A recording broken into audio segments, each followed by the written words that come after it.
Grace and peace, everybody. Grace and peace.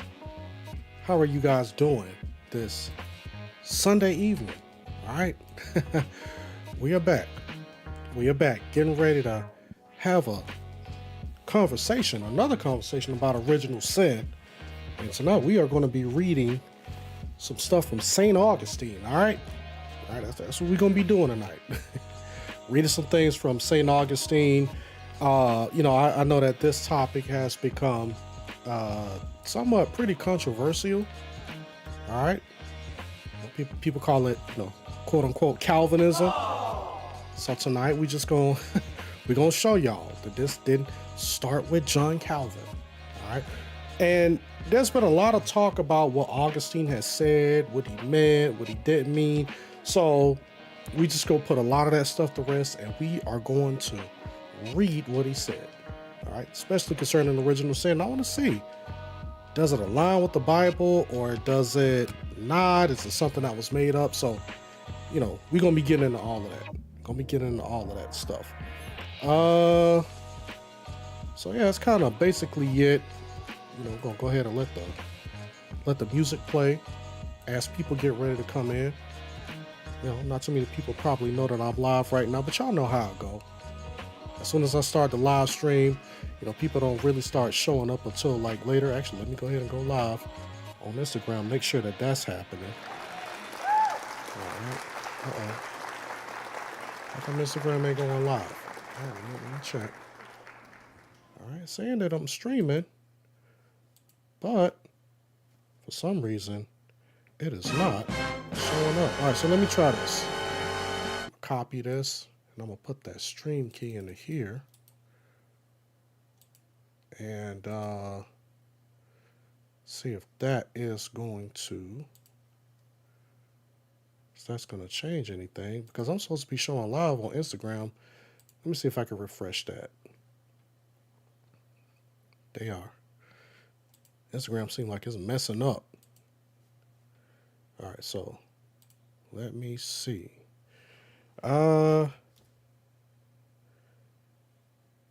Hold on, here we go. All right, so let me do this. Make it public. Next. Copy the stream key. We're gonna put this back into. Gonna put this back in the restream. We're gonna paste it, save it, and we're gonna see if. Let me see. This is going to be streaming on Instagram. I don't know. Okay, now saying streaming. But for some reason, I don't know why it's not showing.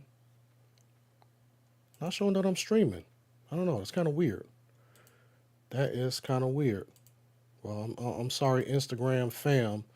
Something's going on with Instagram to where it won't allow me to stream. But it's all good, as long as the YouTube fam is here. All right, YouTube and Facebook fam is here.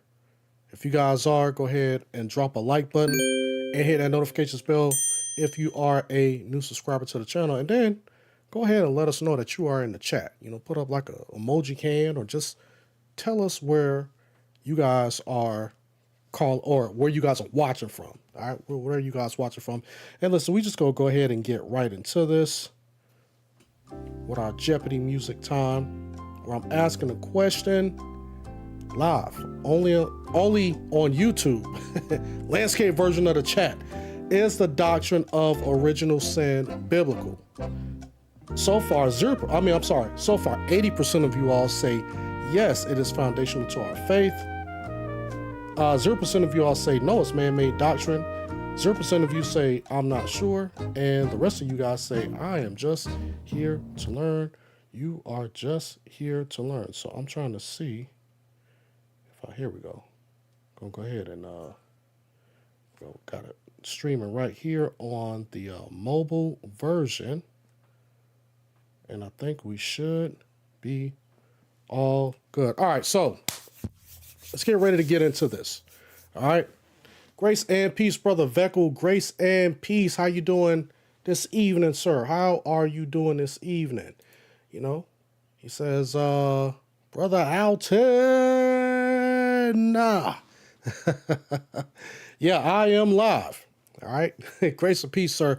Yeah, you guys go ahead and check out Brother Veckel. Brother Veckel, he also has a channel as well, and he covers various topics.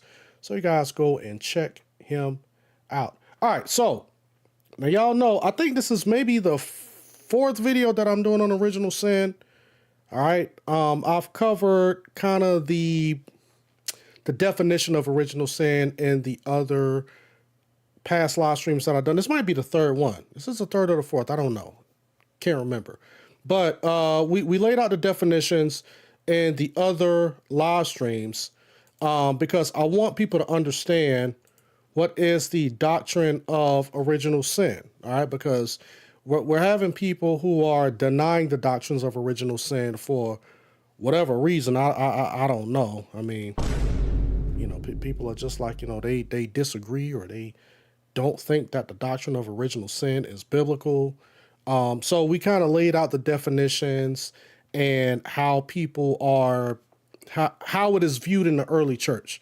All right. So one of the problems that I think that a lot of people are having when it comes to the doctrine, or people rejecting the doctrine of original sin, especially those who are Roman Catholic and Orthodox, because St. Augustine or Augustine, however people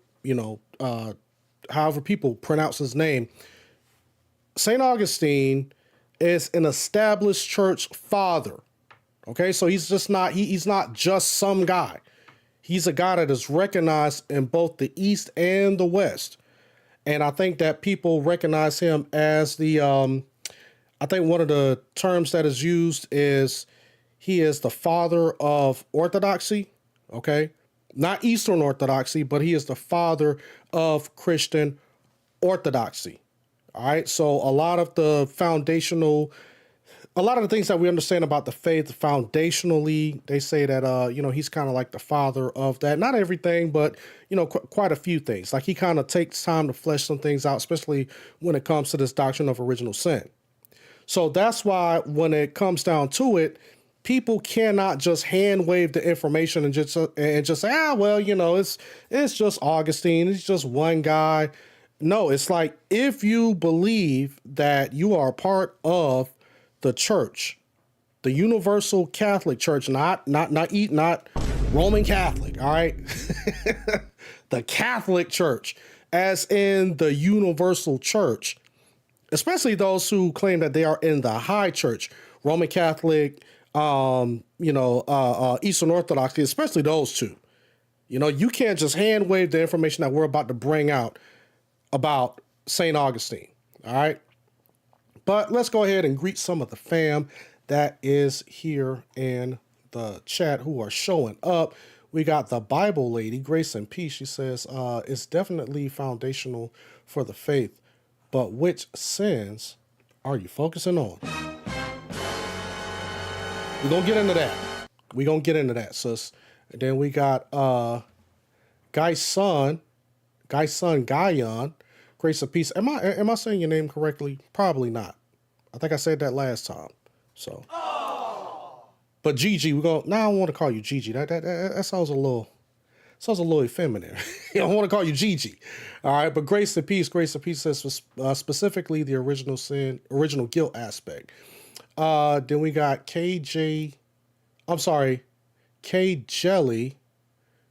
UL. I don't know. K Jelly. He says, you want the church, the biblical, or the biblical original sin. All right, now what do you mean by that? Let me try to read that again. He says, you want the church or the biblical original sin.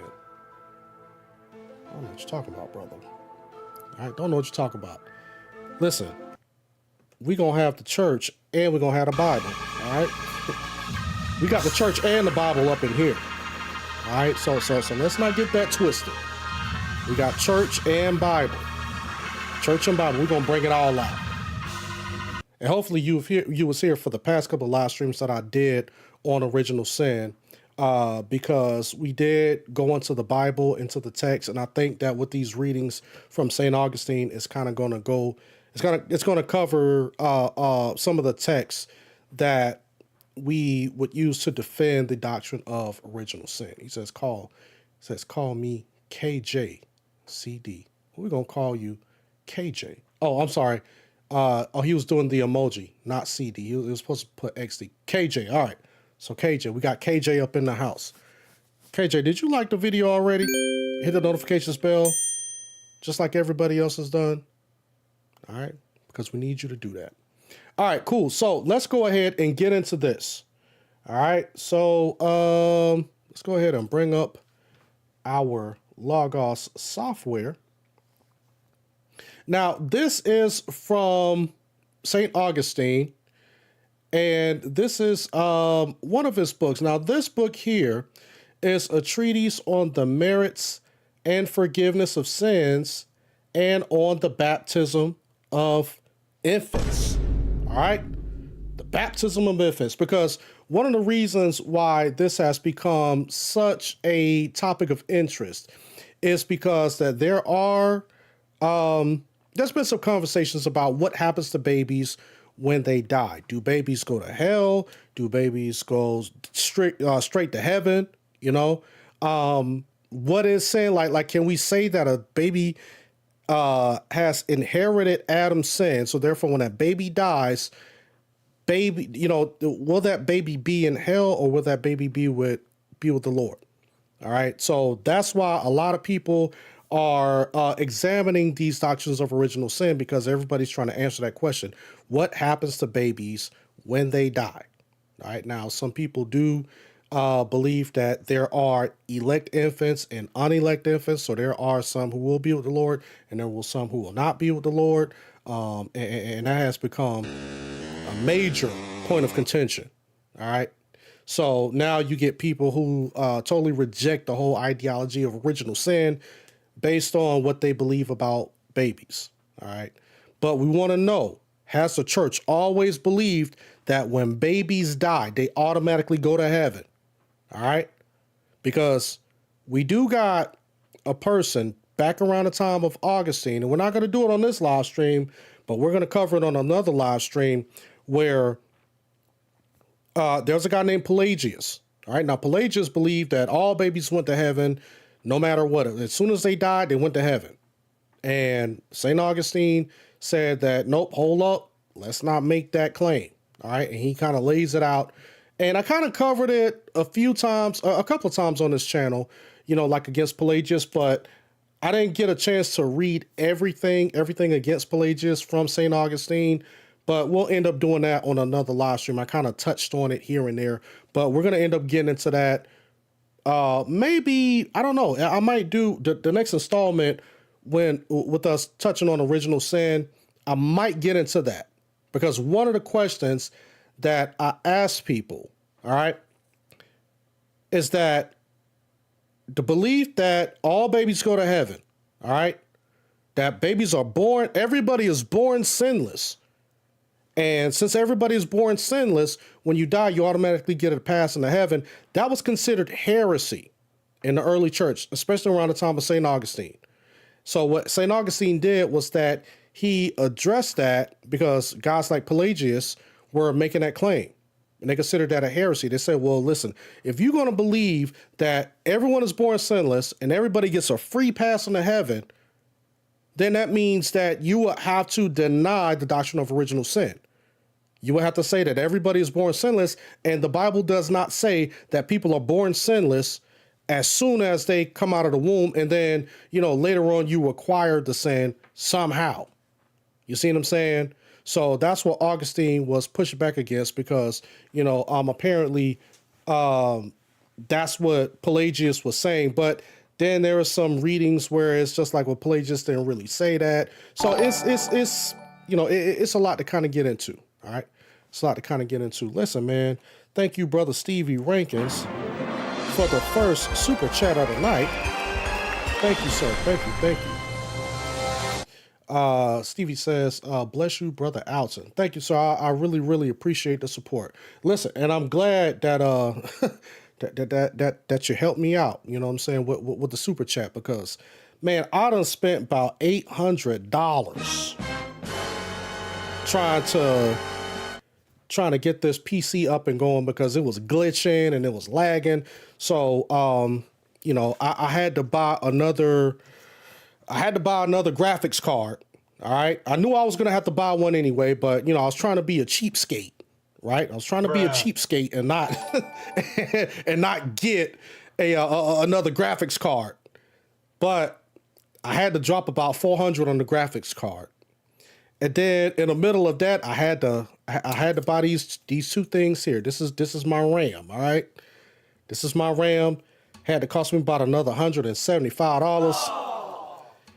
Then I had to buy another power supply, which is like another $100. So, but now we good. Now we can stream. And thanks to you guys who are supporters, who are members of the channel. Thank you guys, and thank you guys who do drop a little something, you know, in the super chats. You know, that kind of helped me out. So, you know, RAM. We're able to go live. All right. So some of y'all might not know what that is. You know, I'm just being a little corny. Let me see. Who is this? Marie says, liar. No child dies. No child who dies go to hell. They go straight to heaven. Idiots. Well, listen. Here's the thing. All right. Let's go ahead and let's help our brother out. Who is this? His name is who? Actually, he's on this one. So this is what we're gonna do. We're gonna go ahead and you know, I'm gonna do you a favor. I'm gonna put you in timeout for 24 hours, right? How about that? All right, because we're gonna have mature conversations. That's what we're gonna do. And all of the name calling and all of that stuff, you know. We not doing that. All right. Who is this?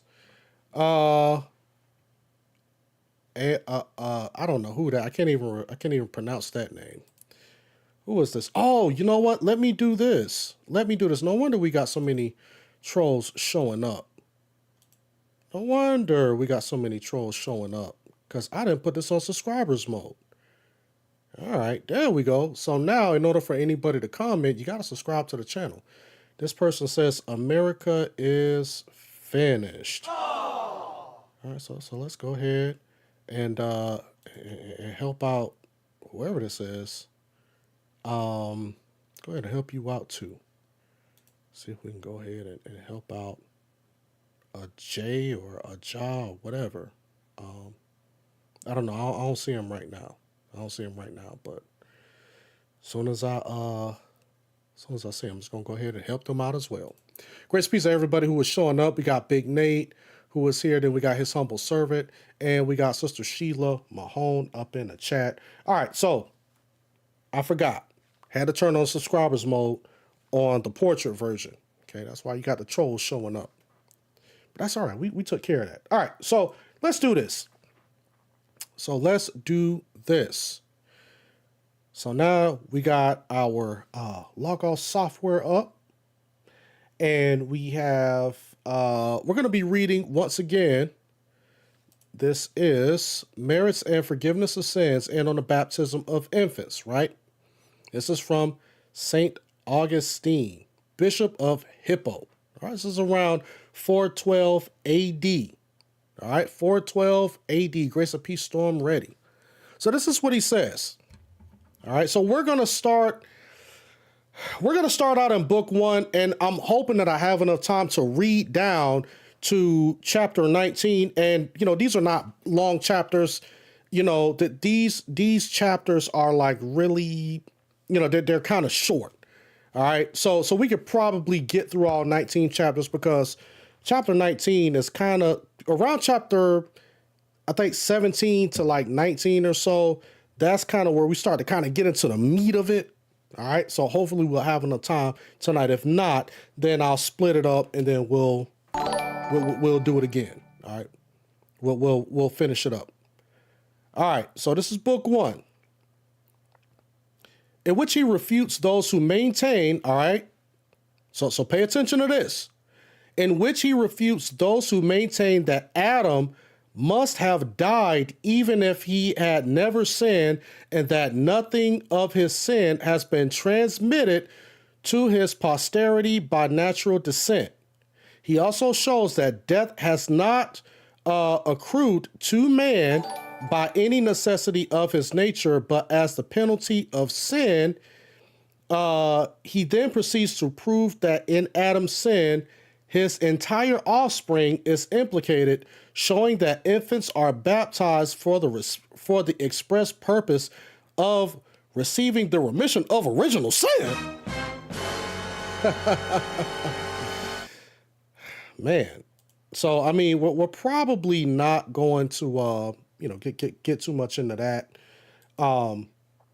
because I do want to touch on that whole infant baby baptism thing, because I think that he kind of helps, he kind of holds a position that I think that a lot of us may not hold to.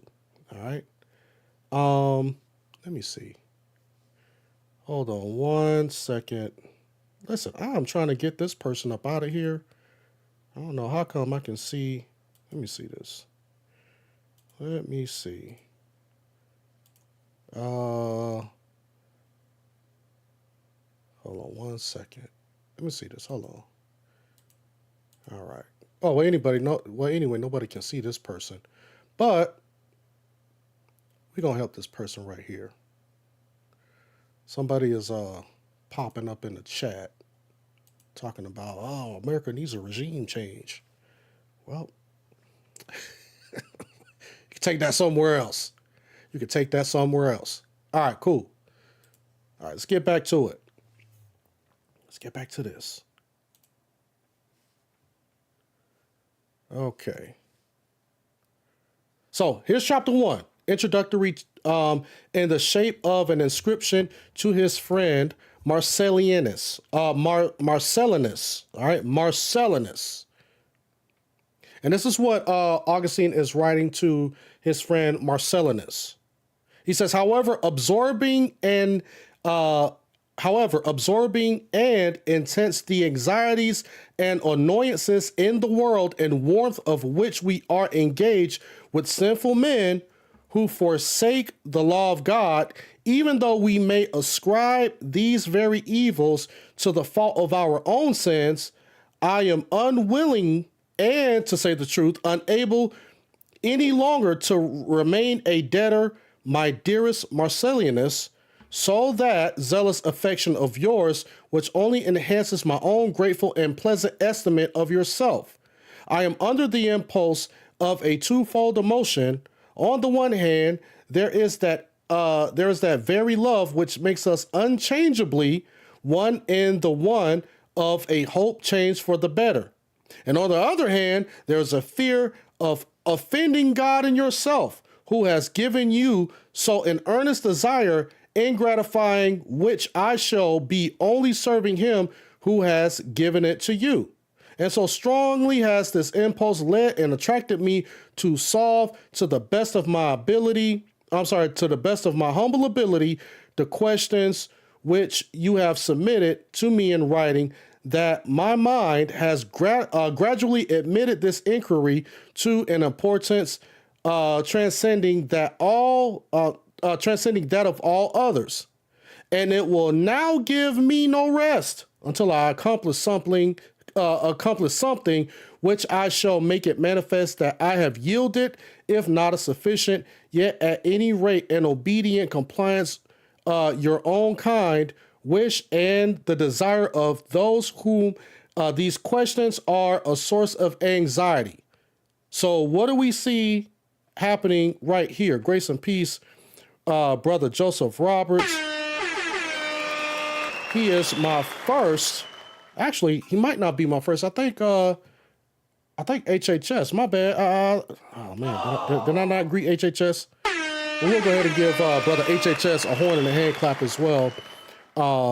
Those are my first members up in the house. Grace and peace to you guys. Grace and peace to you guys for showing up to the channel. My first members. Yeah, I think it's just HHS and and Brother Elder Roberts, Brother Joseph Roberts, Elder Joseph Roberts, all right? So do we see what's happening, okay? So apparently Augustine has a friend, and his friend is bringing out these questions that we get bombarded with as well, okay? So how do we deal with infants dying, and where are they going to be? Are they going to be in hell? Are they going to be in heaven? And the way that Augustine is putting it, he's just like, yo, this is kind of like creating some anxiety. And he's just like, like Marcellus, I know that Marcellinus, I mean, you're kind of zealous for your point, but it seems like that your point is kind of driving you into some error. So maybe we need to kind of slow these conversations down, and maybe I need to try to answer some of these questions. All right. He said, maybe I need to answer some of these questions. All right. Grace and peace, wise line. And then we have Matt, who has shown up as well. So kind of like how we got some people who are like really, really zealous against the doctrine of original sin. This is what Augustine is going through in the year 412 AD. So roughly what? I want to say, what is that? Maybe about 1600 years, 1600 years or so, a little over 1600 years. This is a conversation back then. So these arguments are not new. This isn't something that just popped up during the Reformation with Luther, Calvin, and Zwingli, like a lot of people are going to say. Luther, Calvin, Zwingli. This is something that they were dealing with roughly 1600 years ago. Grace and peace to Random Catholic. All right, Random Catholic, that is another member of the channel. Grace and peace, sir. Let's see what he says. He says, original sin is biblical. You're a heretic. Two things can be true at once. God bless you. Have a nice day. Now, brother,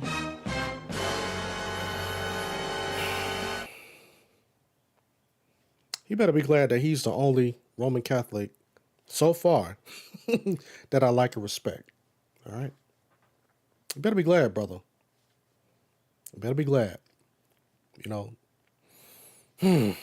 But we're going to get them right. We bringing them home, y'all. Now, I've been playing the B3. In every live stream that I play the B3, Random, he inches more and more towards home. Just a little bit more. Just a little bit. But that's all right. With long suffering and patience. Long suffering and patience. Grace and peace to another member up in the house. We have our brother Orlando. Grace and peace. Grace and peace. His humble servant says you get an anathema and you get an anathema. Listen, man. Sheila says, but I'm the best member. Listen, sis, you ain't the best member anymore because I don't see that badge. Where that badge at? Can't be a member without that badge. Now, when you get that badge, then I don't know. Then we could talk. You got a wrench, but you ain't got the badge. All right, you got to be like HHS, the wrench and the badge. All right, so let's get back to this. All right, so yeah, Augustine is attempting to answer his friend about the doctrine of original sin.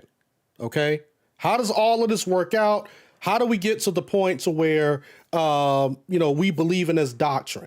Because his friend is basically saying, nah, I don't believe that. This is kind of causing me some anxiety. How are we going to work all of this stuff out? How are we working all of this out? So this is Augustine's attempt to answer these questions.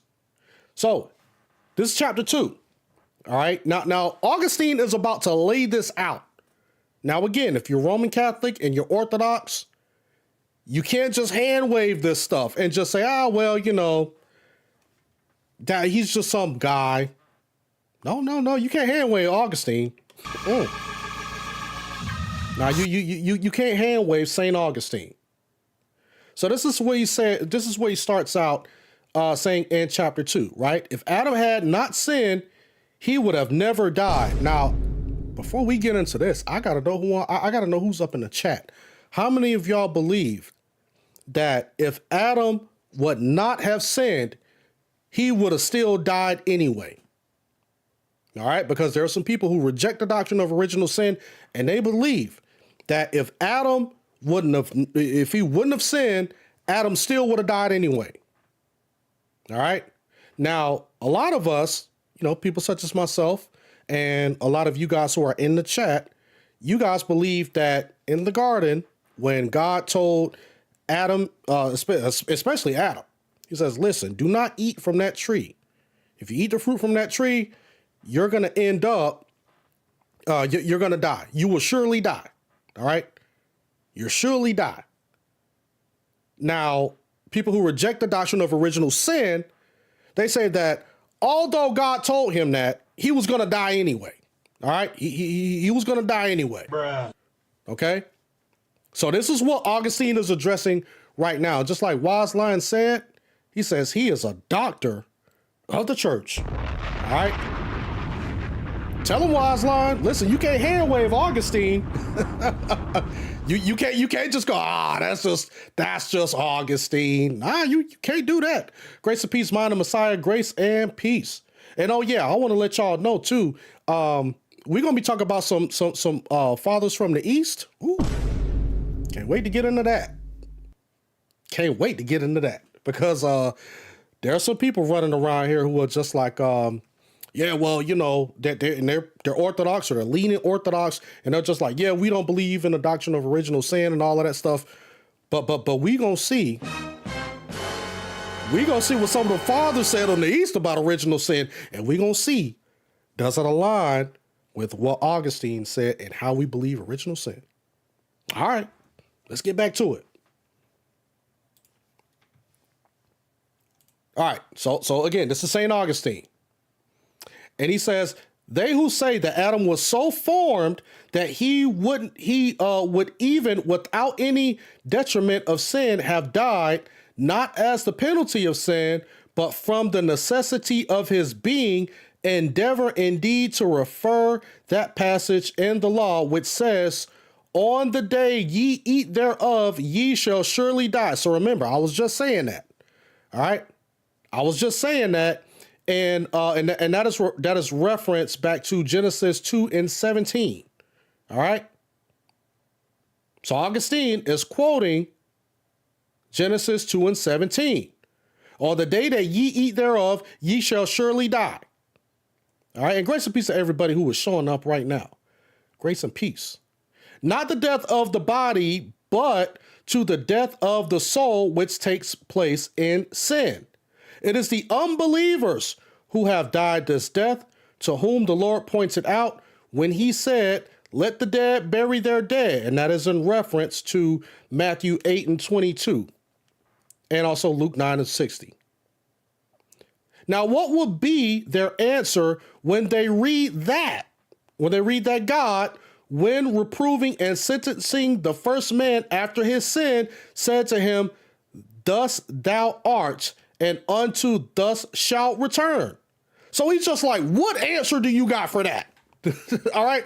How do you read these texts and come to the conclusion that if Adam wouldn't have sinned, he still would have died in the first place because of his being? Now, this is kind of like when you start to get into the whole evolutionary thing and, young earth versus old earth. And, when Adam was formed and there was like other beings on the planet, there were other humans, but God chose Adam. He was just a human that God chose. But there was a whole bunch of other humans out there. But, with millions of billions of years of evolution and all of that stuff, people were living and dying and all of that stuff there. So it kind of ties into all of that. So what Augustine is saying is that, okay, so you mean to tell me that even if Adam transgressed against God, he still would have died? And he's asking, what do you do with these texts that we're reading? Right? Grace and peace, Sister Kanisha. Grace and peace, Sister Kanisha. Another member up in the chat. Grace and peace. Grace and peace. Let me see. What is Free Grace saying? Free Grace says the chat looks weird. He said, "Is it just me?" Yeah, the chat probably looks weird if you're watching. If you're watching from the portrait mode. All right. If you're watching from the portrait mode, it looks a little different from the landscape version. All right, because I got it customized to kind of fit the portrait mode. All right, that's the way I got it set up. You know, because if I try to do the landscape version, if I try to do the portrait version the same way as if I try to do the portrait version the same way as the landscape version, it's not going to look good. It's going to, the text is going to be small and all of that. All right, so let's get back to this. All right, let's get back to this. Let's see what Augustine has to say. Oh, we already got it up. And then we also got Mind and Messiah. Thank you, sir. We got another super chat. All right, got another super chat from Mind and Messiah. And like I said earlier, if you guys were not here for that, thank you guys for your contributions, because like I said, I spent a lot of money trying to get my computer straight, and and everything that you guys contribute and have contributed, man, it really helped me out a lot. It really helped me out a lot. Brother Mind and Messiah says, is Brother Alton working to convene ecumenical council on doctrine of sin? Apostolic succession seems to be ruptured because of different understanding about sin and its effects in us. Just saying. Yeah. If you want to say that, I think this is the way that, okay, so this is my goal when I'm having these conversations and I'm bringing up church fathers and all of that stuff, because I want people to understand that, well, let me start like this, because there was, when I started addressing this, maybe about 2-3 years ago, people were saying, where is your church, Alton? Who believed like you back in the early church? Like, who believed in predestination, election, all of that stuff? So where would you go to church? All right. Where would you go to church back in the 4th, the 3rd, 4th, the 5th century?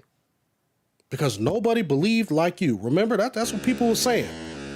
So now that I started reading into these documents, and I'm like, well, wait, hold on. I'm reading some stuff from the early church fathers, and it seems like that I kind of believe what they believed back then. So this kind of affirms so some of the things that I believed, before I even started reading the church fathers. Now that I'm reading them, I'm just like, hold on. These were conversations that were being had before the time of the Reformation, 1,000 years before the time of the Reformation. And people held these views 1,000 years before the time of the Reformation. Because people try to make it seem like that what I believe is just totally foreign to the early church.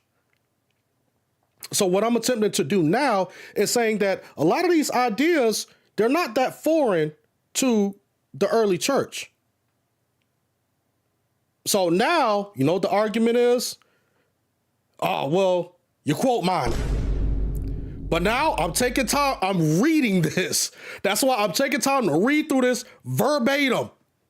That's why I'm like, no, let's read exactly what the church fathers are saying, And shout out to HHS and Mind and Messiah and Zons, who's taking the time to read through this information as well, and streaming it live so we can all be on the same page to show that, hey, this ain't as foreign as you think it is.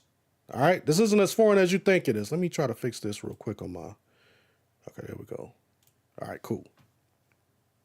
So I want people to understand, like, if you're going to call yourself a Christian, all right, and we're talking about doctrines, especially like this, original sin, what did the church believe about the doctrine of original sin? Because, of course, we got the text. I think that the text is clear. I really think that the text is clear on the doctrine of original sin. All right. But we have some people who say that, nope, you have the wrong interpretation because of Luther, Calvin, and Zwingli. So now that we're reading some of the early church fathers, well, that's Augustine, and a lot of people don't really agree with Augustine in the church when it comes to this. And I'm just like, well, okay, let's bring up the people who disagree with Augustine. You see what I'm saying? So that's why I'm just like, let's take our time, let's examine this, and let's read it. Let's prove all things, all right? Let's prove all things. All right, so let's get back to it. All right, so back to Augustine. So he's asking, okay? He's asking, when you're reading these texts, thus thou art, and until dust shall you return, after he had partaken of the fruit.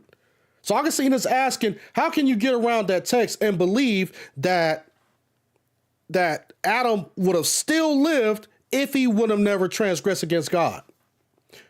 He continues, for it was not in respect of his soul that he was, quote unquote, dust, but clearly by reason of his body, and it was by the death of the self-made same body that he was destined to return to dust.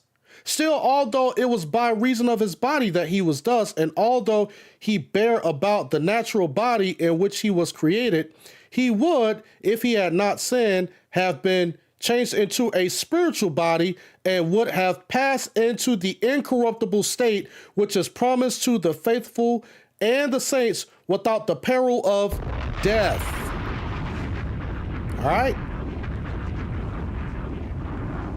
He's like, listen, he would not have died this mortal death to where, you know, his body and all of that stuff would have went into the ground. All right? He's just like, no, he would have ended up, let's go back to it, right? He would have passed into the incorruptible state, which is promised to the faithful and the saints without the peril of death, which is what was accomplished by Christ on the cross. That's what Christ's sacrifice did for us on the cross. So therefore we don't die and then just stay buried in the ground. No, he sacrificed. So therefore, when we do die because of, you know, Adam's, you know, the sin of Adam, which we call original sin, yes, we are going to die, but we're going to have new bodies. And that's what we look forward to, is the time where we get our new bodies and we take off the corruptible and we put on the incorruptible. So therefore we can be in the presence of God for an eternity. All right. So that's what Augustine is breaking down. Thank you, Sister Kanisha, for the super chat. All right. Thank you, sis. Thank you, sis. She says, lemon character, moving, and excitement. All right. Don't know what that means, sis, but thank you, sis. I appreciate it. Appreciate all the support, y'all. Thank you. All right. He continues, and for this issue, we not only are conscious in ourselves of having an earnest desire, but we learn from it. The apostles, man, I'm trying to brain freeze. All right, let me start that again. And for this issue, not only are we conscious in ourselves of having an earnest desire, but we learn from the apostles' imitation when he says, for in this we groan, longing to be clothed upon with our habitation, which is from heaven. If so, be that being clothed, we shall not be found naked. That's what I was just saying. Taking off that corruptible, putting on the incorruptible, having the new bodies, the new glorified bodies.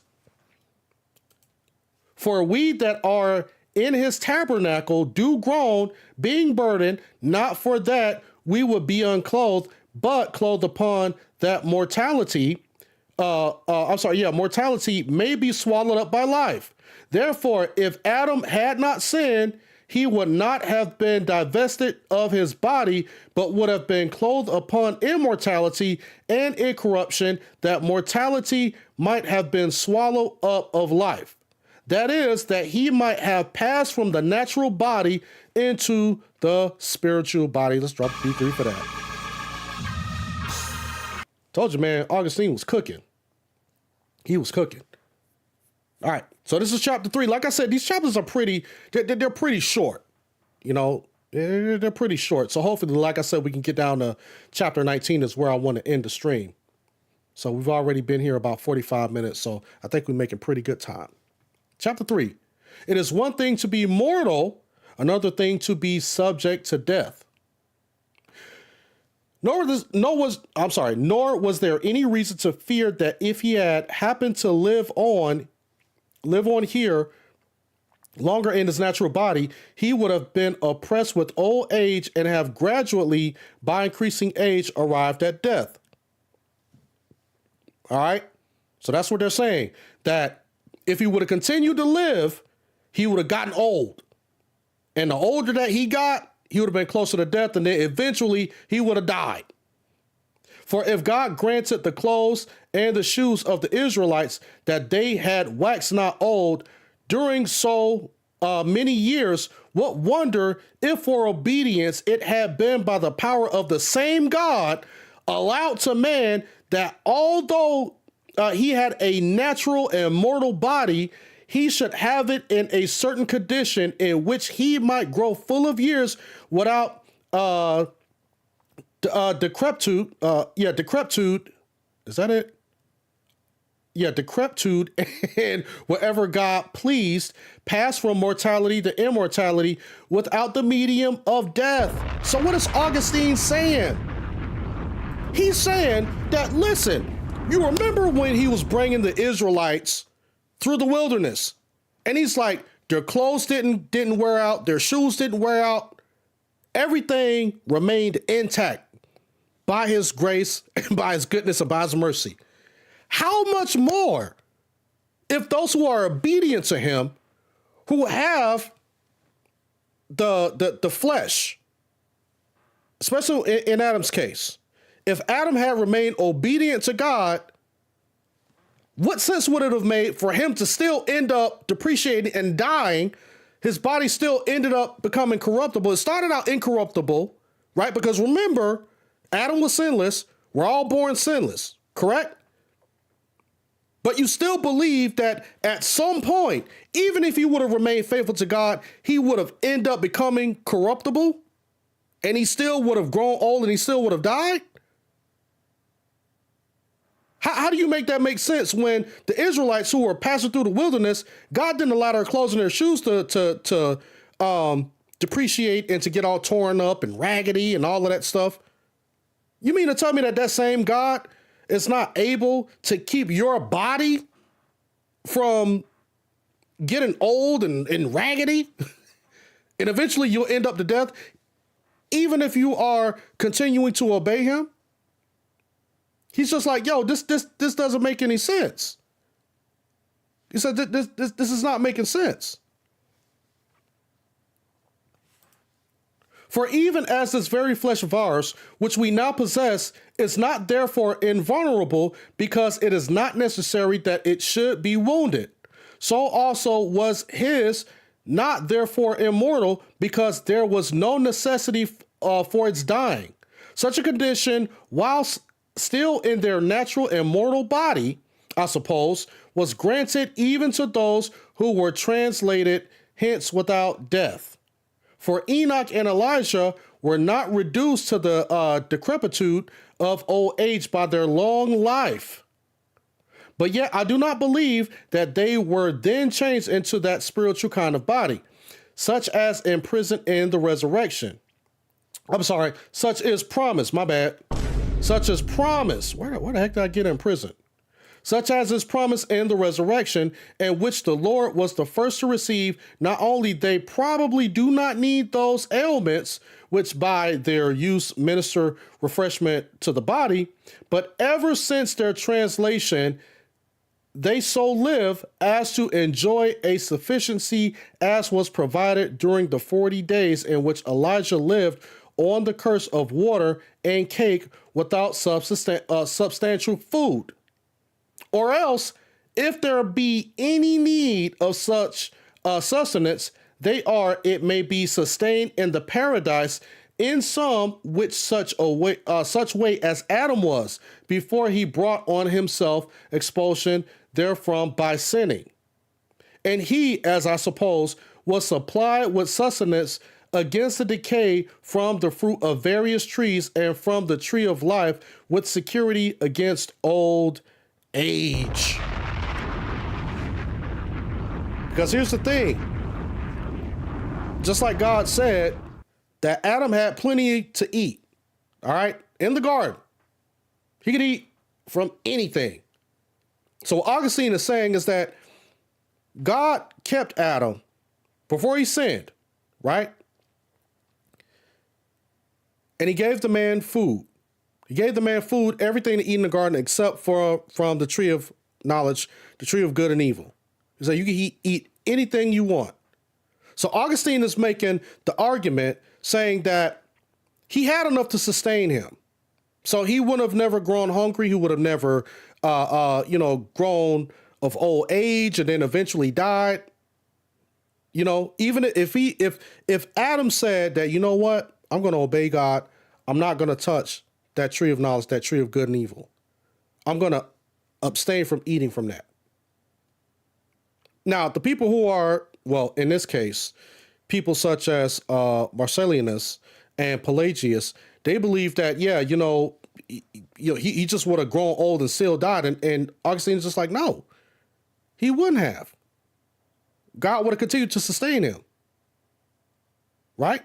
That's the God that we serve, the God who sustains those who are obedient to him. You see what I'm saying? So he's just like, no, he would have grown old and eventually died. God would have kept him for forever. Because here's the thing. If we believe that, and I don't know if Augustine is going to get to this,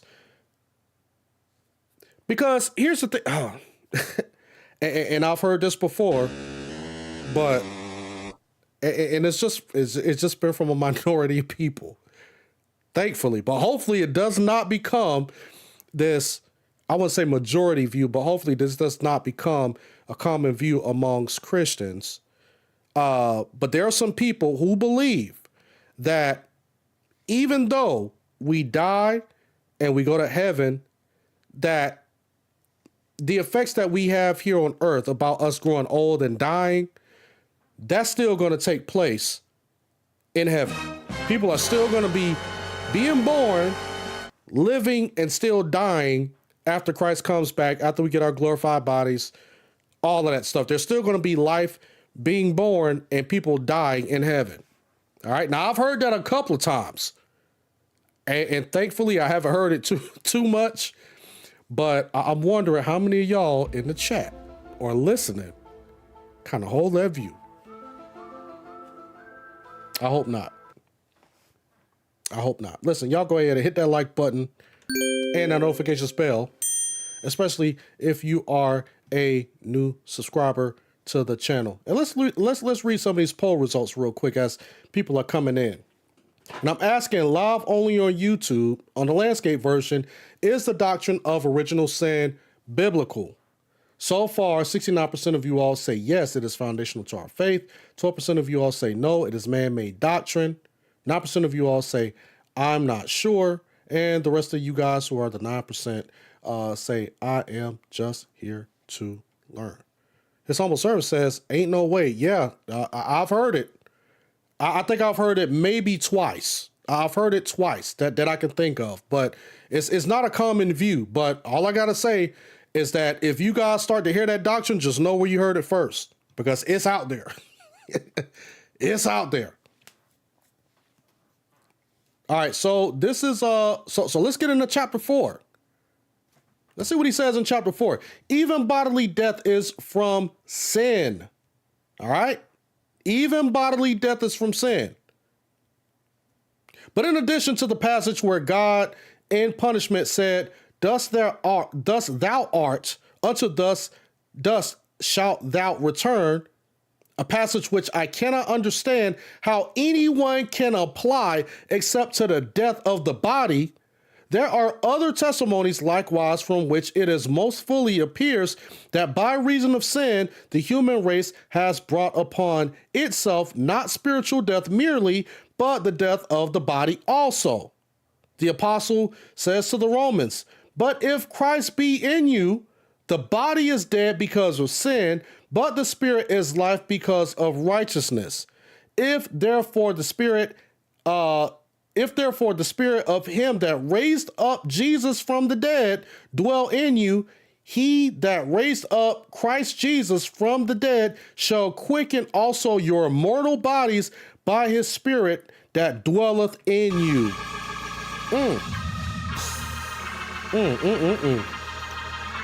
Boy, listen, when I was reading this the other night in my hotel room, I could not wait to get back and do a live stream on this. I absolutely could not wait. But listen, we here and we covering it right now. And actually, that scripture reference is Romans chapter 8, verses 10 and 11. Augustine continues, I think that so clear and open a sentence as this only requires to be read and not expounded. So he's just like, yo, this is plain reading of the text. How many of y'all have heard me say that, right? Plain reading of the text. And then we get some people that'll go, oh, well, you know, everybody got different interpretations, so how do we know what's plain and what's not? Well, I mean, you know, we got a early church father right here who's just like, yo, this is just plain reading of the text. Like, you don't have to try to exegete this and try to dig deep into the Greek and the Hebrew and, well, actually the Greek. All right, so it wasn't written in Hebrew because I want to be careful with my words because people are turning around and say, well, yeah, see, you know, the New Testament was also written in Hebrew, and I just don't want to hear all of that. So, you know, so I got to be careful with my words. But Augustine is just like, yo, this is a clear sentence, right? He says, I think that so clear and open a sentence from Romans chapter 8. All right, drop a bomb for Romans chapter 8. Y'all know that's when we start getting into that predestination and that election. Ooh. But we ain't gonna talk about that tonight.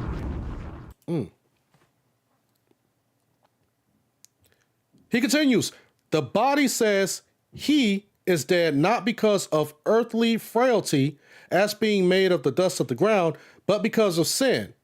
What more do we want? And he is most careful in his words. He does not say is mortal, but dead. All right, so chapter 5. The words morale, capable of dying, mortum, dead, and mortorius, destined to die. All right, Sorry, I was getting a phone call. I'm gonna have to call Pops back. Gotta call you back, Pop. Let's see. Hopefully it's not an emergency. I got my dad, you know, trying to call me. So, but if you call me again, I may have to pause the live stream real quick just to make sure everything is okay. All right. So this right here is chapter 5. Now, previous to the change into the incorruptible state, which is promised in the resurrection of the saints, the body could be mortal, capable of dying, although not destined to die, meritorious. Just as our body in its present state can, so to speak, be capable of sickness, although not destined to be sick. All right, because remember, this is something right here that has come up as well. You know, is our bodies destined to be sick, or is it just capable of being sick? So this is kind of how you will get the whole argument of ancestral sin versus original sin. So Augustine is starting to kind of go into that to say that, hey, listen, are we destined to sin, or are we just capable of sinning? Because our opponents, you know, they'll say that, hey, listen, you know, when it comes to sin, we're just capable of sinning. Like we're born sinless and we can live a sinless life. All right. We can live a sinless life, but, you know, we're not, you know, as us being born, we're not born sinful and we're not destined to sin. So just because we're born sinful doesn't mean, or we have a sin nature, which, again, there are some people who reject that we have a sin nature. But there are some people who will say that, hey, yeah, just because we are born in a fallen, sinful world doesn't mean that we are destined to sin. All right? Let's see what Augustine continues to say. He says, for whose is the flesh which is incapable of sickness, even if from some accident it die before it is ever sick? In like manner, was man's body then mortal? And this mortality was to have been superseded by an eternal corruption. If man had preserved in righteousness, that is to say, obedience, but even that was mortal, was not made dead, mortorium, except on account of sin. For the change which is to come in at the resurrection for change which is to come in at the resurrection is, in truth, not only not to have death incidental to it, which has happened through sin, but neither is it to have mortality or the very possibility of death, which the natural body had before it sinned. He does not say, he that raised up Christ Jesus from the dead shall quicken also your dead bodies. All right, drop a bomb for that. Although he had previously said the body is dead.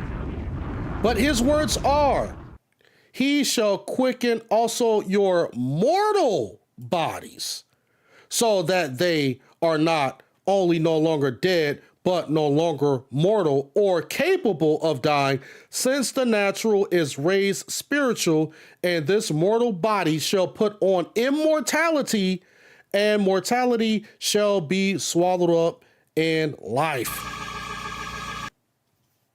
All right? So he's going to the text, and that is 1 Corinthians chapter 15, all right? Verses 44, 53, and 55. I think somebody may have put that in the chat earlier. Chapter 6. How is it that the body is dead because of sin? All right, let's get ready to answer that question. One wonders that anything is required clearer than the proof we have given. But we must perhaps be content to hear this clear illustration gainsaid by the contention that we must understand the dead body here, in the sense of the passage where it is said, mortify your members which are upon the earth. That is Colossians 3 and 5. But it is because of righteousness and not because of sin that the body is in sense mortified. For it is to do with the works of righteousness that we mortify our bodies which are upon the earth. Or if they suppose that the phrase because of sin is added, not that we should understand because sin has been committed, but in order that sin may not be committed, as if it were said, the body indeed is dead, in order to prevent the commission of sin. What then does he mean in the next clause by adding the words, because of righteousness, to the statement, the spirit is life? For it would have been enough to simply have adjoined, the spirit is life, to have secured that we should apply hereto in order to prevent the commission of sin, so that we should thus understand the two propositions to point to one thing, that both the body is dead and the spirit is life, for the one common purpose of preventing the commission of sin. So likewise, if he had meant merely to say because of righteousness, in the sense of for the purpose of doing righteousness, the two clauses might possibly be referred to this one purpose, to the effect that both the body is dead and the spirit is life, for the purpose of doing righteousness. But as the passage actually stands, it declares that the body is dead because of sin and the spirit is life because of righteousness, attributing different merits to different things. The demerit of sin to the death of the body, and the merit of righteousness to the life of the spirit. Wherefore, if, as no one can doubt, the spirit is life because of righteousness, that is, as the desert of righteousness. How ought we or can we understand by the statement, the body is dead because of sin, anything else that the body is dead? Anything else that the body is dead as the desert of sin, unless indeed we try to pervert or wrest the plainest sense of scripture to our own arbitrary will. So he's just like, listen, if you come into a different conclusion of what I'm breaking down, you're basically twisting the scriptures at this point. And that's what I'm trying to keep people from doing is, I know that when it comes to the doctrine of original sin, people start thinking about babies and, babies going to hell and all of that stuff. It's just like, let's read the text.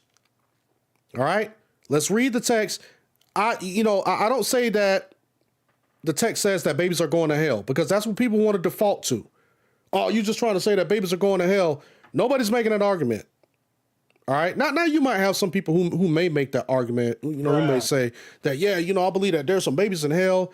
You ain't going to really find too many people. I don't think that I've ever ran into a person, especially on the reform side, who said that, yeah, there's some babies in hell right now burning.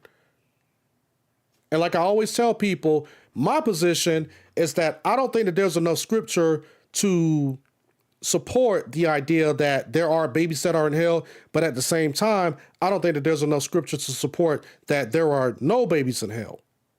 All right.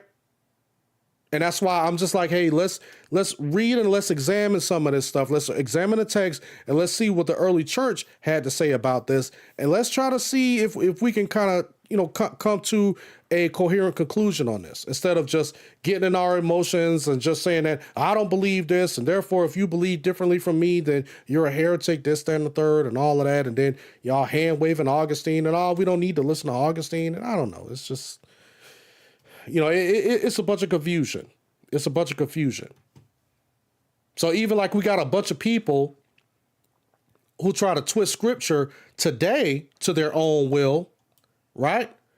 We got people back then who tried to twist the scripture to their own will.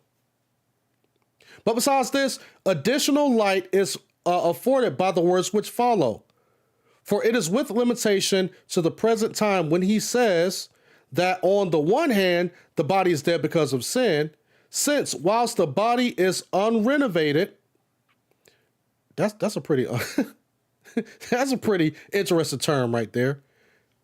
It says, whilst the body is unrenovated by the resurrection, there remains in it the desert of sin, that is, the necessity of dying.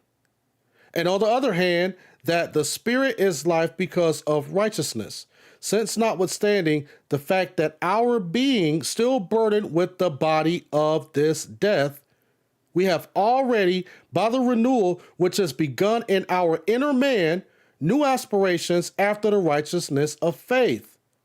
Yet lest the man in his ignorance should fail to entertain the hope of the resurrection of the body, he says that the very body which he had just declared to be dead because of sin in this world will in the next world be made alive because of righteousness. And that not only in such a way as to become alive from the dead, but immortal from its mortality. All right. Chapter 7, the life of the body, the object of hope, the life of the spirit being a prelude to it. And listen, y'all hit that like button and that notifications bell if you guys are new to the channel. All right, let's read some of these comments before we get into the next section. Grace and peace, brother Spanish Fly. Grace and peace. He says, brother Alton, how have you been? It's been a while. Listen, man, been better than I deserve. The Lord has been blessing me. I ain't gonna lie about that. The Lord's been blessing me beyond measure, and I really, and I'm really undeserving of all people. I know that I'm undeserving, And then Seeking the Once Saved says, when the last time you saw an unrepentant baby? See, it's because of people like Seeking the Once Saved while I'm going through this. Although I know he ain't going to listen to what's being said and he's not going to respond accordingly, but still, I'm going to continue to go through this because I want the people that are actually listening to this to be able to say, hey, to be able to have answers to these questions. All right. And these are some of the emotional arguments, respectfully, seeking to once save. He does come to the channel. All right. He does come to the channel and he is respectful for the most part. But again, like I was saying earlier, like some of these things are emotional arguments. And I mean, you really have to deal with the information that is being brought out. Signal One Save says, babies don't walk in darkness or refuse to walk in the light. Such terrible doctrines to say babies can go to hell. And here's the thing. And what I just say about 5 minutes ago, nobody's making that argument, but, Signal One Save says he's going right to that argument. Right to the argument. Nobody is making an argument that babies are going to hell. And automatically he's just like, hand waving what I'm reading from Augustine, just hand waving that. Nope. Can't accept it. Grace, peace, storm ready, grace and peace. Skeptical disciple says, I believe we are born without personal sin, but absolutely incapable of living a sinless life. Well, amen. That's basically what Augustine is saying as well. And this is what a lot of the church fathers that I've read, they're making that same argument. So therefore, and this is what Augustine is trying to break down, to say that there is a difference. There is a difference to sin and how we view sin. Like you have personal sins and then you have the sin nature, And I think that what is happening nowadays is, and this is another reason why I'm going through some of this stuff, because I think that the things that people should have learned in Sunday school, Bible 101, it's like people are making these arguments, and I don't think that, respectfully, some people understand the difference between the sin nature and the sins that we commit, as we get older, right? Like the different types of sin that we commit. And I think that a lot of people are just hopping on here and they're just making arguments without actually examining, like, okay, well, hey, when we talk about the sin nature or we talk about original sin, like, is there a difference? All right. Is there a difference between me going out and committing a sin, right? Unaliving somebody or partaking in, adultery or, stealing things. You see what I'm saying?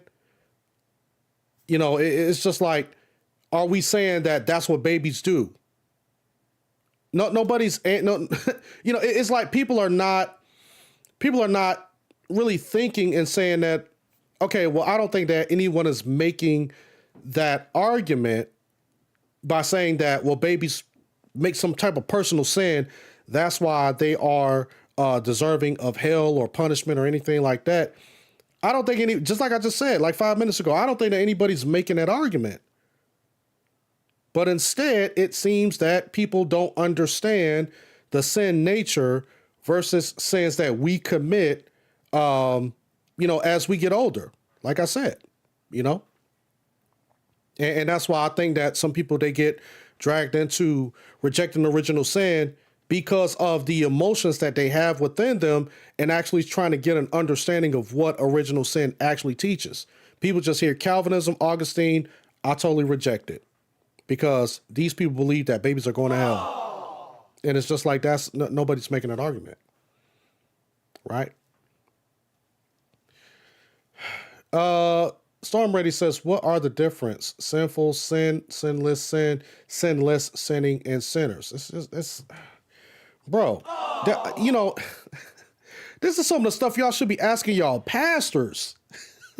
Don't wait to get on live. Don't wait till somebody hit the live button and start asking all of these questions. These are, to be honest, these are questions that y'all need to be asking y'all pastors in y'all local congregation. But the problem is that a lot of y'all are not going to local congregations. So a lot of these simple answers are not being answered. So you guys come on here, and when we're trying to have conversations to where we're getting to a little bit, into some deeper topics, some deeper discussions, you guys can't really catch up because you guys don't really understand the basics. So therefore, when we start to go through information like this, you guys get all confused because you guys have not studied the elementary things of the faith.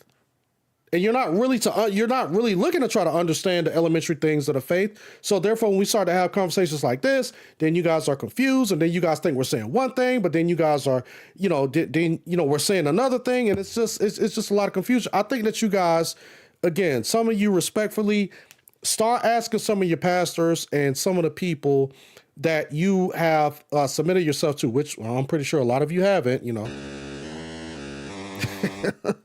But y'all really, this is why it's important to be a part of a local sound congregation. So you can have iron sharpening iron. When y'all have these questions about, hey, what is the differences of like sin, like original sin, like even Roman Catholics, they try to explain it like, mortal sin, venial sin, stuff like that. To try to break it down and say that, hey, there are different types of sin. Those are conversations that you guys need to be trying to have with brethren, elders of the church, pastors of the church, and all of that. All right. Let's get back to this. All right, chapter 7. Chapter 7. The life of the body is the object of hope, the life of the spirit being a prelude to it. Let me say, okay, so we already done been on an hour.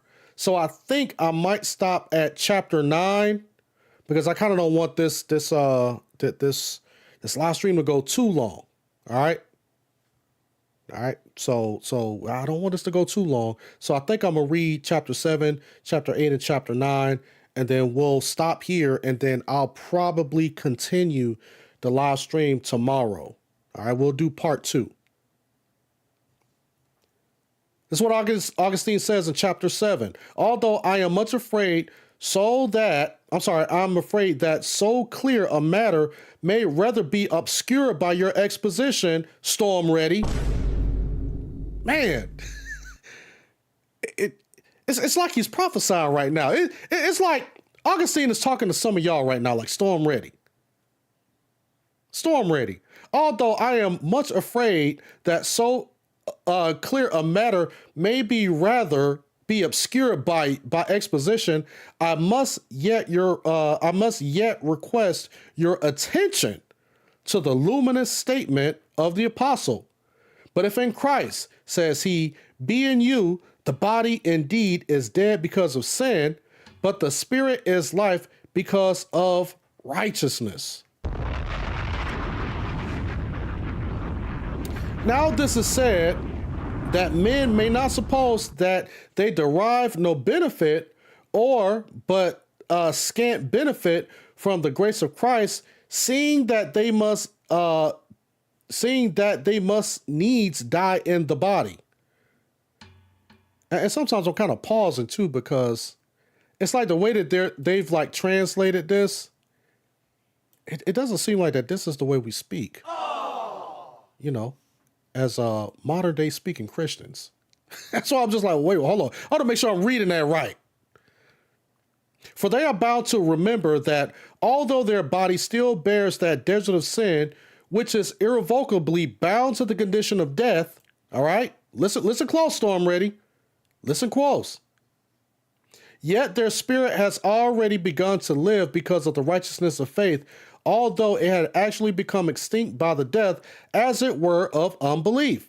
No small gift, therefore, he says, you must suppose to have been conferred upon you by the circumstance that Christ is in you, inasmuch as the body which is dead because of sin, your spirit is even now alive because of righteousness. So that, therefore, you should not despair of the life, even of your own body. For if the spirit of him that raised up Christ from the dead dwell in you, he that raised up Christ from the dead shall quicken also your mortal bodies by his spirit that dwelleth in you. How is it that fumes of controversy still darken so clear a light? the apostle distinctly tells you that although the body is dead because of sin within you, yet even your mortal bodies shall be made alive because of righteousness, because of which even now your spirit is life. The whole of which process is to be perfected by the grace of Christ, that is, by his spirit dwelling in you, and men still contradict. He goes on to tell us how it comes to pass that life converts death into itself by mortifying it. Therefore, brethren, he says he, we are debtors not to the flesh, to live after the flesh, for if ye live after the flesh, ye shall die. But if ye through the Spirit do mortify the deeds of the flesh, ye shall live. Romans 8 and 12 and 13.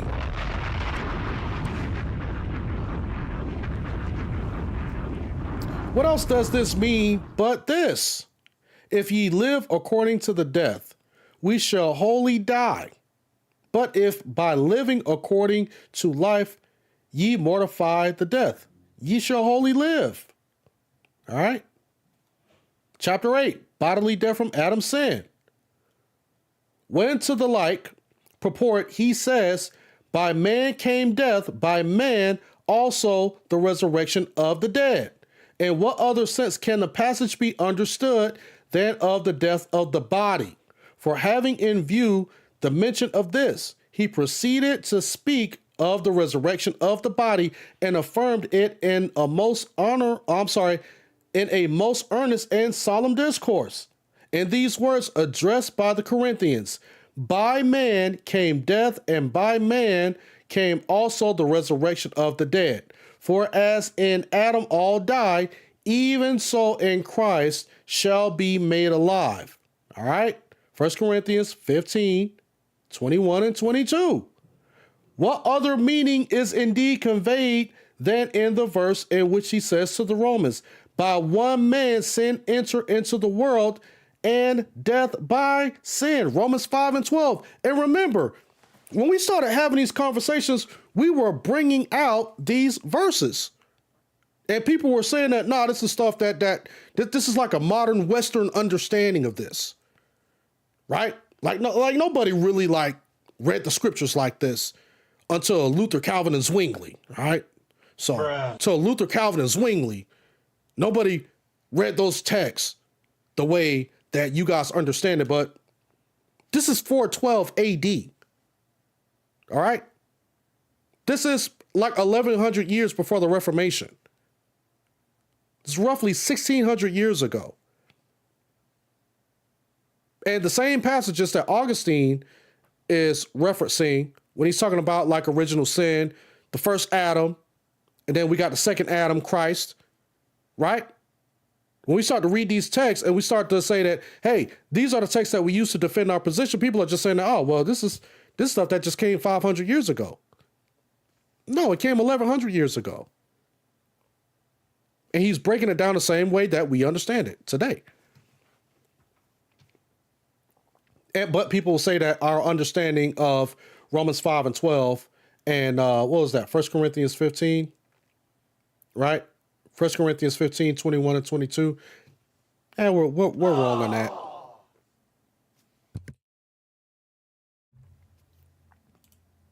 Now they will have it that the death here meant is the death not of the body, but of the soul, on the pretense that another thing is spoken of to the Corinthians, where they are quite unable to understand the depth of the soul, because the subject there is treated is the resurrection of the body, which is the antithesis of the body. The death of the body.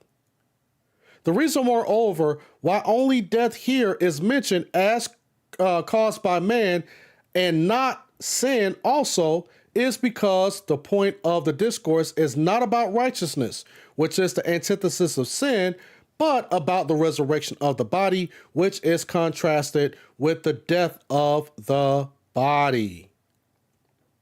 And chapter 9. Sin passes on to all men by natural descent and not merely by imitation. So remember, he's still talking to his friend. What was his name? I forgot his. Marcellinus. All right, so he's still writing to his friend Marcellinus, who has a problem with the doctrine of original sin. All right, and why? Because of babies, baby damnation, our babies in hell, all of that stuff, right? Marcellinus wants to believe like a lot of people that we see that are in the chat, people that we may talk to on other panels and stuff, who believe that when babies die, they automatically go to heaven. So this is the same view that Augustine's friend Marcellinus had back then. So he's addressing that, and he's taking his time to write out and explain to Marcellinus that, hey, listen, the view that you have is actually flawed and unbiblical. And he's going through these points of saying that, okay, now if you believe that, then how do we get certain passages like Romans 5 and 12 and 1 Corinthians 15, 21 and 22? Like how do you parse that out if you believe that everybody is born sinless and that until they make a personal choice or until they, in their mind, consciously decides to sin, that those passages don't apply to them until they actually sin?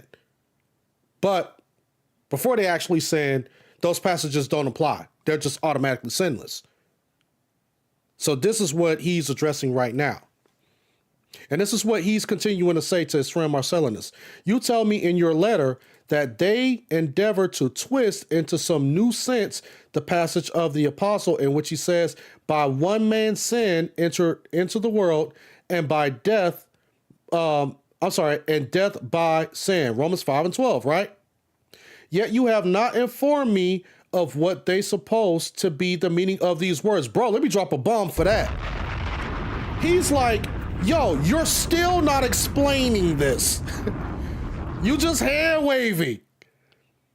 And he's like, yet you have not informed me what they suppose to be the meaning of these words. Bro, this is what we're dealing with today. He's like, you're just making claims. You're basically just talking. And you're just like, nuh-uh. And he's just like, how do you read Romans 5 and 12 and come to the conclusion that you're coming to about people being born sinless? And the fact that Adam, although he would have, if he would have never transgressed against God, he would have still died. He's just like, yo, you got a lot of stuff that's going on here that's not making any sense biblically. And he's just like, yo, bro, I bring up Romans 5 and 12, and he says, yet you have not informed me what they're supposed to be the meaning of these words. You still ain't addressing it. So that's why I tell people, listen, man, don't get too upset when you got people who don't want to answer these questions that we're asking them about these texts, because Augustine was going through the same thing in his day. He continues, but so far as I discovered from others, they think that the death which here is mentioned is not the death of the body, which they will not allow Adam to have deserved by his sin, but that of the soul, which takes place in actual sin, and that this actual sin has not been transmitted from the first man to the other persons by natural descent, but by imitation, right? So here's what he's saying. He's saying that, okay, Marcellinus, you're making the claim that the reason why people sin is because they're merely imitating Adam, and it's not because it's something that has been passed from Adam to them naturally. You're saying that people only sin because they're imitating Adam. They're just merely imitating Adam. And he's just like, yo, that's not the way it goes. Like, you've naturally inherited the sin nature from Adam. He continues. Hence, likewise, they refuse to believe that, okay, so here we go. Now this is Storm Ready's part. This is, we gotta read this for Storm Ready. Now this is the part that Storm Ready gotta pay attention to, this part right here. All right, so Augustine is talking to you, Storm Ready. He's talking to you. Hence, likewise, they refuse to believe that in infants original sin is remitted through baptism, for they contend that no such original sin exists at all in people by their birth. Because Storm Ready does not believe that original sin exists in all people by their birth. But if the apostle had wished to assess that sin entered into the world, not by natural descent, but by imitation, right? He would have mentioned as the first offender, not Adam indeed, but the devil, for whom it is written that he sinned from the beginning, of whom we have read in the book of wisdom. Nevertheless, through the devil's envy, death entered into the world. So let's go back up a little bit. So what is he saying? Because people who reject original sin will say that, well, original sin is not because of natural descent. All right? It's not because like you have this natural inclination to sin. Like it's not something that's innately in you because you have inherited that sin nature. Because you derive from Adam's loins. Now I see that Storm Ready says the book of wisdom. Hold on a second. Oh. Bro, have you not watched my videos on the canon? Of course not. Why is he talking about the book of wisdom? Because in the early, and I'm just going to briefly say this because I know some people are going to read that. Some people are going to say, wait, well, hold on. How come he's talking about the book of wisdom? Alton, I thought that you reject the book of wisdom as scripture. Because in the early church, a lot of the information that I've brought up, the book of wisdom and the apocryphal books were not viewed as scripture. However, they were viewed as texts that were edifying for church. I mean, it was books that were edifying for the teachings in the church, but they didn't put it on the same level as the writings, the New Testament writings and the Old Testament writings. All right. So they were just like, yo, this is in a totally different category. We read it, but we ain't gonna say that this is scripture. All right. So that's why. So he's just like, and he said he never read it. So he never read the book of, yeah, I mean, you know, it's all good, brother. We all ain't perfect. But anyway, just had to address that because I know that that's what I'm going to get. Some people are going to turn around and say, well, yeah, you know, Alton, you know, he argued for the 66, but then he reads something from Athanasius. I'm sorry, he reads something from Augustine, and Augustine quote the book of wisdom. But that's another topic for another discussion. All right, so people who reject original sin say it's not by natural descent, it is by imitation, right? So we imitate Adam. That's the claim. So basically what Augustine is saying is that, okay, if that's the case, if you believe that it is something that is by imitation, he's just like, okay, well, you have to apply that to the devil. Because the first offender was not Adam, indeed, but it was the devil. So that means that when you sin, you are actually imitating the devil and you're not imitating Adam. So that's why when people try to make the claim that, oh, well, the reason why we sin is because Adam sinned first. So therefore, we don't naturally inherit that sin from Adam, right? It's not something that we naturally inherit. He did it, and he had, you know, through his free will, he chose to sin against God. So therefore, God give us the free will. So therefore, we choose just like Adam did. But Augustine is saying that, no, wait, hold on. The devil was the first offender. right? The devil was the first offender.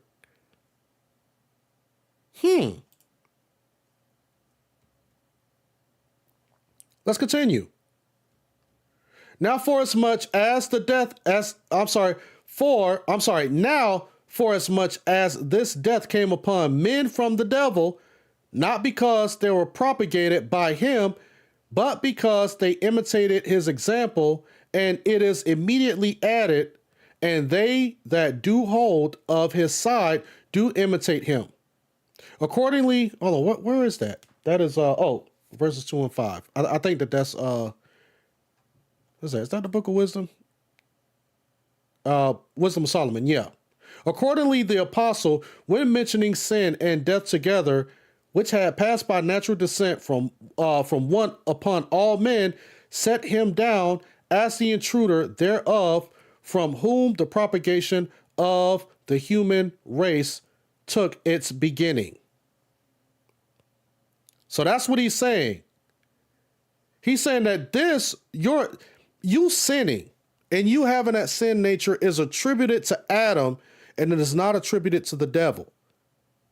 That's why the apostles, when they're talking about how sin entered through the world, it didn't enter through the world through the devil.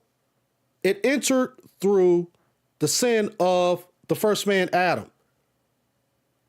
Romans 5 and 12. That's why Augustine, at the beginning of the chapter, which we was reading, Augustine was just like, yo, okay, you guys will sit back and hand wave Romans 5 and 12. And I'm paraphrasing. That's kind of the way he puts it. You guys will say, no, that's not it.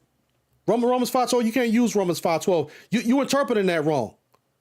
And Augustine in 412 AD is saying that you're saying, no, I'm reading it wrong. My understanding is wrong, but you still have not turned around and showed me how am I reading it wrong and what is the correct interpretation of it. So that's why he's just like, okay, if I'm reading it wrong, well, then how do you get around that sin is just something that we imitate from Adam? And he's just like, if you think that it's something that is not naturally passed from Adam to you, and it's just pure imitation, well, then you got to say that, well, hold on. The devil was the first transgressor. So if that's the case, then how come the apostles didn't write about sin entering through the earth because of the devil transgressing against God? How come they wrote about Adam, the first man, transgressing against God? You see what I'm saying? So that is what Augustine is bringing out. And like I said, I was reading this the other night in the hotel room, and I'm just like, yo, I got to bring this out. I got to bring this out. But yeah, I think I'm going to stop right there. That is the 9th chapter. We're going to start at chapter 10. I don't know if I'll be able to go. I don't know. I'll see if I can go live tomorrow night. I'll see how I feel. How I feel tomorrow night when it comes, around this time tomorrow. All right, because I'm gonna be pretty busy. I've been traveling for 3 weeks. I'm finally back home. Got a lot of stuff I got to do. Listen, y'all hit that like button and that notification bell if you are a new subscriber. And let's go ahead and read this. Let's read some more of these results in the poll only on YouTube. All right. The landscape version, where I'm asking a question: is the doctrine of original sin biblical? So far, 62% of you all say yes, it is foundational to our faith. Ooh, we got a bunch of believers up in here tonight. 13% of you all say no, it's man-made doctrine. 16% of you all say that you are not sure, and 9% of you all say that you are just here to learn. Let me go ahead and read some of these comments before I get up out of here. Let's start here. I look like you guys are kind of having some conversations in the chat. The Bible lady says Romans 5:13, for until the law, sin was in the world, but sin is not imputed where there is no law. The first law was God to Adam. Spiritual things are spiritually discerned. I don't know if I understand that too much, sis. Matt says the scripture is clear. Yeah, I think it is. I think it is. All right. Skeptical Disciple says, great info, Alton. Thank you, sir. Thank you. Thank you. Richard says, God said, my people perish for their lack of knowledge. And then Storm Ready says, good job, Alton. All right, good. Okay. You know, listen, no matter what, I still got love and respect. Still got love and respect for Storm Ready. Still got love and respect. Twitcher Theologian says, oh, grace and peace, Twitcher Theologian who showed up. He says, I will touch on this after my discussion with Warren. I have some secret heat. All right.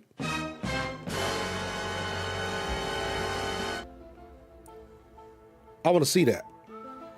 I want to see the secret heat, because I'm actually supposed to be having setting up a discussion with Warren as well. I wanted to do it this Sunday because my computer was on the fritz last weekend, and I said, well, hopefully if I can get everything up and going tonight, I would have a discussion with them. But then I saw Twitchy that you have a discussion that was set up with him, and I said, well, I'll wait till you guys have your discussion first, and then I'll have a discussion with Warren afterwards. And actually, a little known fact, me and Warren, we actually went out to lunch one day. This was maybe about 3 weeks ago, maybe about a month ago. Me and Warren, we went out to lunch because he's maybe about an hour and a half from me. So we tried to meet like in the middle, and we went out and we ate at Longhorn. All right. We went and we ate at Longhorn. Had a nice discussion. We touched on this topic. And I mean, I think we had to be in there for about an hour and a half, man, just eating, going back and forth and talking. So I like Warren as a person. I know that I disagree with him on his views about open theism and original sin and all of that stuff. But, I am going to try to have a conversation with him on my channel. And Twitchy says, yeah, he got sick and he canceled it. So yeah, and I know it's something that's been going around because there's a couple of people that I know personally who ended up sick. And even when I was in Tennessee last week, there were a few people on my job who had called out sick. So it was like this whole flu something that's going around. Spanish Fly says, you look a little tired. Have you been sleeping well? Bro, I'm going to tell you like this. I've been sleeping great. I ain't even gonna lie. I've been sleeping great. It's just that I'm getting old. You know what I'm saying? I'm getting old. So, I'm not the Alton 10 years ago. Because if you guys go back to some of my early videos, I ain't got all of this gray. I ain't got all of these bags. That's when I had the baby face. I had the baby face and, none of this. But I'm 43. All right. I think I started my channel when I was about 32, 33. I'm 43. I'll be 44 this year. And we haven't been here for a while, Spanish Fly. That's what it looks like, man. That's what it looks like. Let me see. Jay Repent. He says, I don't think the Augustinian conception is accurate, but I do believe in original sin. Hey, that's what I'm talking about. B3. All right. Let me see. Reese says, oh, he's getting a talk with Warren. Good deal. Yeah. I know I'm going to have a discussion, and it's probably going to be maybe later on, because, he has to get better. Then he has to have a discussion with Twitchy, and then I'll have a discussion after that. Actually, I need to get Twitchy on. All right. So I just need to try to figure out what topic I'm going to discuss. And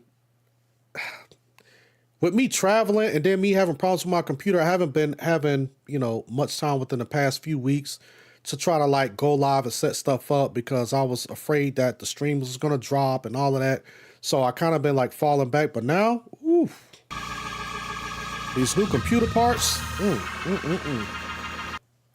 everything is running smooth now. I'm talking about, man, I got a new graphics card, had to replace the RAM. Had to replace my power supply, all of that stuff. I had to upgrade the computer. So everything is running good for now. And in the next few years, I'll be here again. Oh, bless me. That was a violent sneeze. Hopefully I ain't coming down with nothing. Matt C says, I hope Warren watches this stream and also Mind the Messiah stream today. Yeah, Mind the Messiah has been putting in some work. Listen, that stream that we did last week, y'all sleeping on that because we went over some of the Eastern Fathers. I'm talking about, and actually, that's what I need to do when I get off. When I get off here, I'm going to rewatch that stream. And plus, they sent me some sources as well. And I actually downloaded the Orthodox Bible, the Orthodox Study Bible. That's another thing that's coming out of the pipeline, too, because we're going to be reading that. The Orthodox Study Bible, we're going to be reading that. We're going to see what they got to say about original sin. And there's some stuff that they say, it sounds almost verbatim of what we read tonight and what we're going to continue to read from Augustine.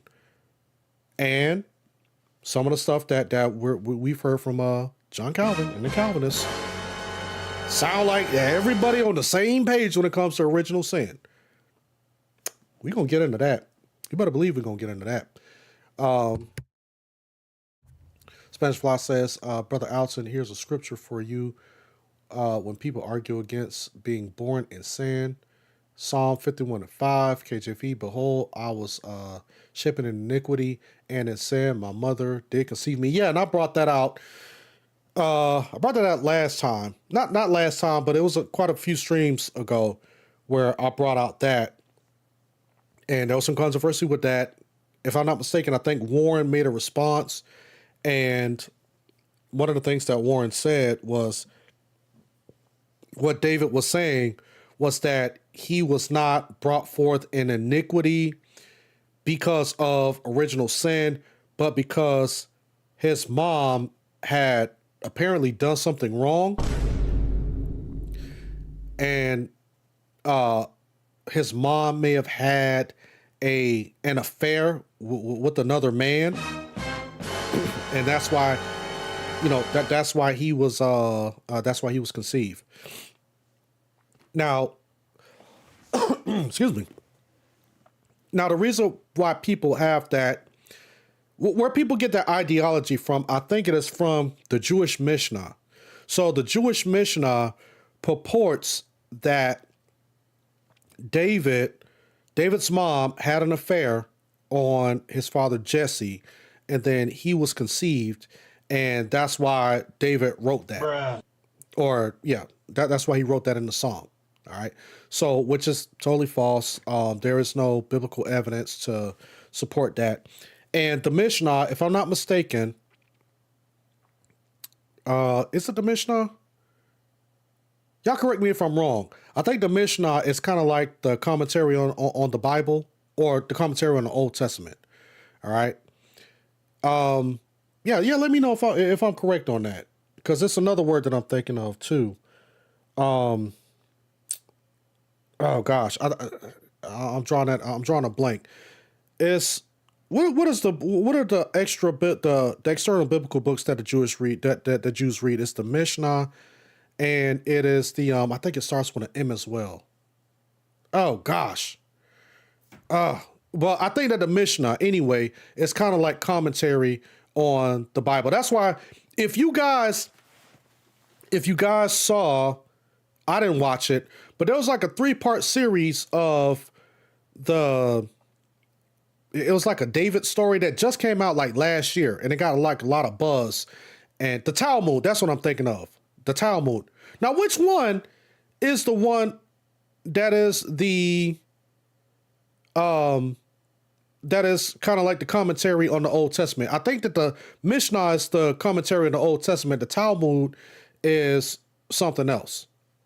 Or is it the other way around? It's something like that. I can't remember. I can't remember which one is which. But anyway, there was a whole big controversy about the David show that came out. It was like three episodes that came out. It was supposed to be telling the story of David. And in that story, it talks about how David's mother allegedly had an affair on Jesse, and he was born and he was conceived, but his mom ended up dying I think that, yeah, she got eaten by a lion. You know, she tried to save she tried to save David from being attacked by a lion, and then she attacked the lion, and then she died. But then Jesse had to raise David as his own, and then there was a lot of friction between Jesse and David and all of that stuff, right? And all of that stuff comes from the Mishnah, which is the commentary on the Bible. So it's a lot. So therefore, that's why a lot of people would interpret that verse in Psalms. What is that? Let me go back to it. I want to make sure that I'm not saying Psalms 51. I almost said Psalm 53, but no, it's Psalms 51.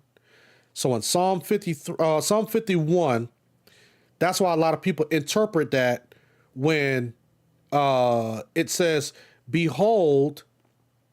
Let me go back up to it. Let me read the KJV that Spanish fly put up. "Behold, I was shapen in iniquity, and in sin did my mother conceive me." So they read that verse in the eyes of the interpretation from the Mishnah that, you know, David's mom had done something.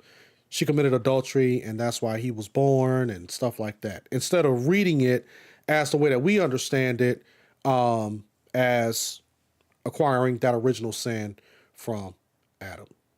Okay, so Spanish Fly says the Mishnah, the Talmud, and the Targums. Yeah, I think that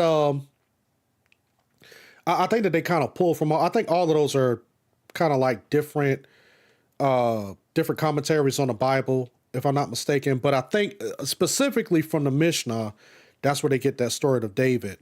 But I'm not sure if it's in the Talmud and the Targums, and that's why I kind of didn't want to bring up the Talmud and the Targums, because I don't think that they hold to that. I think that's more the Mishnah, because I looked it up myself, and I was like, wait, where do they get this story about David being born from an adulterous relationship? Like where did they get that? And I looked it up, and it was the Mishnah. All right, it's the Mishnah. Grace and peace, Manasseh. Grace and peace, Manasseh Jones. He says, hello, any elect sons of God in the chat aside from me? Listen, you know, if you in Christ, you are elect. All right, you are elect. Now, if you got the Spirit of the Lord and you are showing the fruit of the Spirit, we know that you are elect. We know that you are elect. Grace and peace, Jose. Let me see. Matt C says, don't the Jews view Genesis not as literal, but only moral stories? I think it depends. I think it depends on what sect of Jews that you are, that you're talking to. But if I'm not mistaken, I've talked to some Jews. I'll talk to some Jews myself, and they were just like, they don't believe that, you know, anybody before the time of Ezra existed. Right? And not to mention, what a lot of people don't understand is that there are a lot of atheist Jews. They wear the kippah. They do all of the rituals. You know, they observe Sabbath. They take all of the feast days. They partake in all of that stuff, but they don't believe that they don't believe that God existed.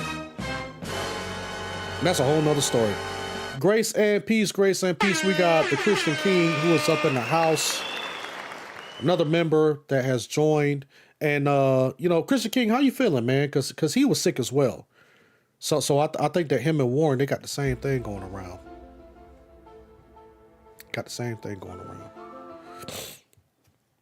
Yo, CK, I wanted to send you something, but I kind of been looking into this. It was something from the Babylon Bee. Not to get too far off the subject, but the Babylon Bee did like 10 points of the 10 perks of being like Roman Catholic. They did that the other day, and I was just like, yo, I would like to cover that with the Christian King. And you know, the Christian King is like the satirical Christian website, you know. And they'll talk about like the 10 perks of being Roman Catholic. And one of the things was, if you kiss the head of John the Baptist, that takes time off of purgatory. Now, I don't know how true that is, and I've been looking into that, but y'all better believe when I find that, oh, I'm bringing that out. I'm bringing that out. I want to see, is there any Roman Catholic teaching anywhere where that kissing the head, one of the heads of John the Baptist, because they got 3 of them. There's 3 heads of John the Baptist that are in circulation. And apparently if you kiss the head of John the Baptist, that takes time off of purgatory. Bruh. All right. Listen, man, I'm getting ready to get up out of here, man. Thank y'all for showing up. Thank y'all for showing up to the live stream.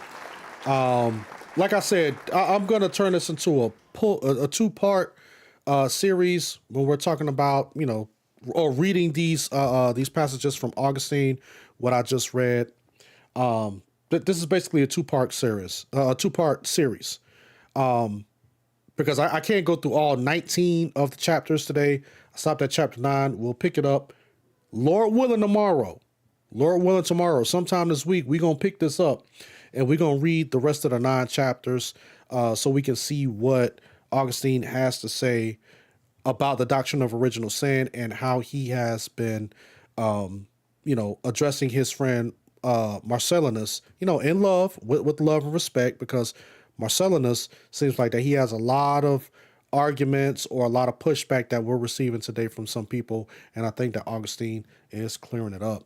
And Christopher King says, bruh, yeah, I'm telling you, I got to look that up. I got to look that up. As soon as I find it, bro, I'm sending that your way. That is going to be, I think that's going to be something that when you come back, when you finally come back, that's going to be an eye opener. You going to be on for 5 days dealing with that. You're going to have your stream running 24/5. All right, you're going to be on for 5 days straight. And listen, I'm a prophesy and I declare it and I'm going to decree it right now. You bring that information up, you're going to be live for 5 days straight. All right. But anyway, man, y'all already know what to do as we get ready to get up out of here. Y'all like this video, rate it, share, subscribe, notifications bell if you are new to the channel and you have not hit that notification bell. So whenever I get ready to go live or whenever I upload content, you guys will be here as soon as I do so. And with that, you guys enjoy the rest of your night, and I will see you guys next time. Lord willing, peace.